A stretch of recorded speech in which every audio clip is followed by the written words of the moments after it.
Hello everyone, welcome to Literary Wanderer. आज का question है Which arrangement of D.H. Lawrence novels is in the correct chronological sequence? तो ये चार option है, इसमें से देखिए कौन सा सही आंसर है. So the correct answer is B. Sons and Lovers, The Rainbow, Kangaroo, The Plumed Serpent. और ये सारे नॉवेल्स हैं. तो जैसे आप जानते हैं कि D.H. लॉरेंस एक बहुत ही इम्पॉर्टेंट राइटर है हमारे एग्ज़ाम पॉइंट ऑफ व्यू से. तो चलिए जानते हैं थोड़ा सा इनके बारे में और देखते हैं इनके कुछ इम्पॉर्टेंट वर्क्स. इनका जन्म है जो 1885 में हुआ था और इनकी डेथ 1930 में हुई है.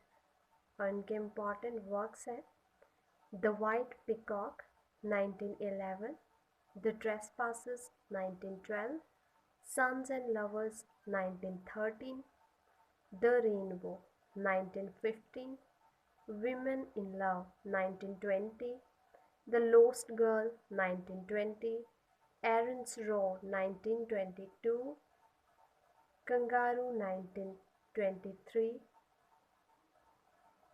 The Boy in the Bush 1924, The Plumed Serpent 1926, Lady Chatterley's Lover 1928, The Virgin and the Gypsy 1930.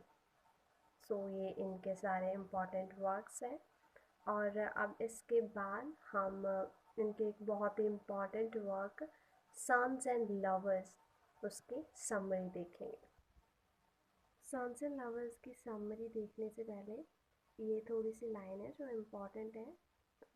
मुझे लगता है कि ये भी हमें पढ़ लेनी चाहिए. My great religion is a belief in the blood, the flesh, as being wiser than the intellect. We can go wrong in our minds, but what our blood feels and believes and says is always true. The intellect is only a bit and a brittle. But do I care about knowledge?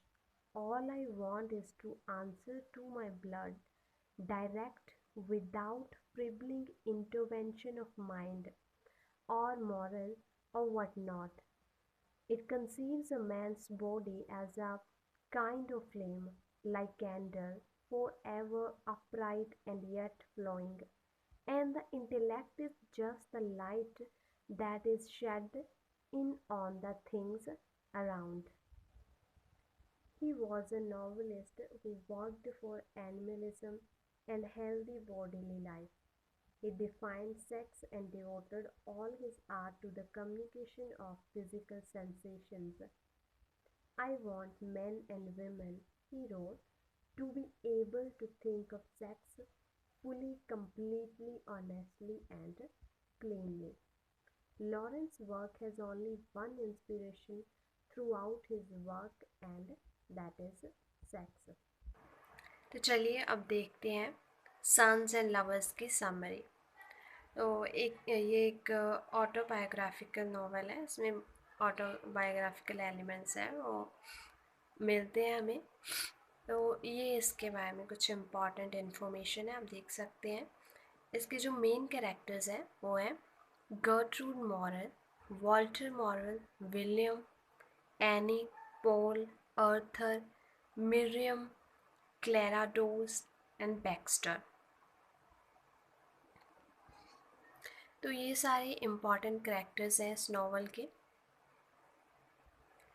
और इसमें जो सबसे ज़्यादा important है वो है Paul moral.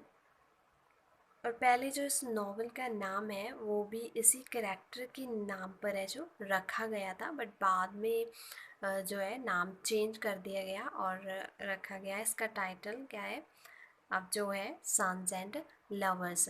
तो चलिए स्टोरी शुरू करते हैं. Gertrude moral and Walter moral, ये दोनों हैं जो हस्बैंड वाइफ हैं. गर्ट्रूड मॉरल को जो वॉल्टर मॉरल बहुत पसंद आए थे तो इन्होंने इससे मैरिज कर ली। बट बाद में क्या होता है कि ये कोलियर है, वॉल्टर मॉरल, मतलब कोल माइंस में जो काम करते हैं लोग, उनमें से एक था ये। तो मैरिज के बाद क्या होता है कि इसकी जो एक्सपेक्टेशंस है गर्ट्रूड मॉरल की, वो सारी की सारी है जो एक तरह से उसकी जो एक्सपेक्टेशंस है वो पूरी नहीं हो पाती हैं, और उसे जो अपनी पूरी ज़िंदगी है वो गरीबी में निकालनी पड़ती है। तो पहले तो ये वॉल्टर मॉरल है बहुत अच्छा था, बट शादी के कुछ साल बाद है ये एक ड्रंकर्ड बन गया, जो मतलब शराब बहुत पीने लगा था ये, और ये कमाता तो कुछ भी नहीं था। तो सारा जो खर्चा है, जो भी इनकम का सोर्स था, वो गर्ट्रूड मॉरल को ही देखना पड़ता था। पूरे घर का संभालना जो भी था वो गर्ट्रूड मॉरल के रिस्पॉन्सिबिलिटी बन चुका था। तो सबसे पहले तो जो इनका बड़ा बेटा है वो है विलियम, तो उसके बाद इनकी एक डॉटर है एनी, उसके बाद फिर इनका सन है एक पॉल, और सबसे जो छोटा सन है इनका वो है आर्थर। तो जो इनकी ये मदर है वो सबसे ज़्यादा क्लोज़ है अपने बड़े बेटे के, जिसका नाम है विलियम। तो इससे वो बहुत प्यार करती हैं।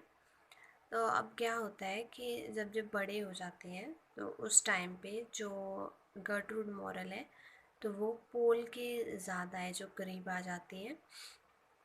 अब जो विलियम है वो जॉब के लिए अपना घर छोड़ के लंदन चला जाता है, और वहाँ उसे एक लड़की मिलती है लिली नाम की। तो वो उससे शादी करना चाहता है, उससे मिलाने के लिए अपनी मदर के पास लेके आता है, पर उसकी मदर को वो लड़की इतनी पसंद नहीं आती, बट फिर भी वो उससे शादी कर लेता है। अब देखते हैं पोल के बारे में। जो पोल है जब वे थोड़ा बड़ा होता है तो ये अपनी मदर के साथ, जो उसकी मदर है गर्ट्रूड, लीवर्स फैमिली के पास जाते हैं। जो लीवर्स फैमिली है, जो मिसेस लीवर्स हैं, वो गर्ट्रूड मॉरल की फ्रेंड है, तो उनके पास जाते हैं। बहुत अच्छी फैमिली थी ये, और वहाँ पे ये मिलता है उनके बच्चों से, और इसकी दोस्ती वहाँ पे होती है इनकी बेटी मिरिम लीवर से, जो उसकी बहुत अच्छी दोस्त बन जाती है, और बाद में उसकी लवर बनती है। उसे बहुत पसंद करते हैं, वो एक दूसरे को पसंद करते हैं, बट बाद में जो उनकी रिलेशनशिप है चल नहीं पाती। तो उसके बाद मिरियम के थ्रू वो मिलता है क्लेरा डॉस से। क्लेरा मिरियम की फ्रेंड होती है, तो उससे मिलता है, और उससे जो थोड़ा टाइम है उसकी बनती है। क्लेरा है जो वैसे तो मैरिड है, उसका हस्बैंड है बैक्स्टर। तो जब इन दोनों की दोस्ती होती है तो क्लेरा का जो बैक्स्टर के साथ है जो, वो झगड़े होने शुरू हो जाते हैं, और वो दोनों जो है अलग होना डिसाइड कर लेते हैं। ठीक। अब जो पोल है तो ये अपनी मदर के बहुत करीब हो रहा है, क्योंकि जो विलियम है उसकी जो डेथ हो चुकी है। अब उसकी डेथ के बाद है उसकी मदर, जो विलियम के बहुत करीब थी, अब पोल के बहुत करीब हो गई हैं, और पोल भी अपनी मदर से है जो बहुत प्यार करता है। अब यहाँ क्या होता है, जो पोल है इसे पेंटिंग का बहुत शौक है। तो ये पेंटिंग का जो इसे बहुत शौक है, तो इसके बावजूद भी ये अपनी मदर के कहने पर है जो जॉब करता है, एक स्टॉकिंग मिल में काम करता है।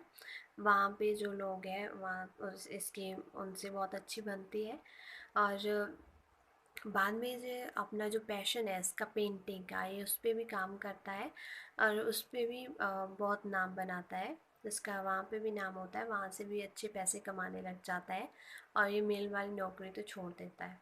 ठीक। अब जो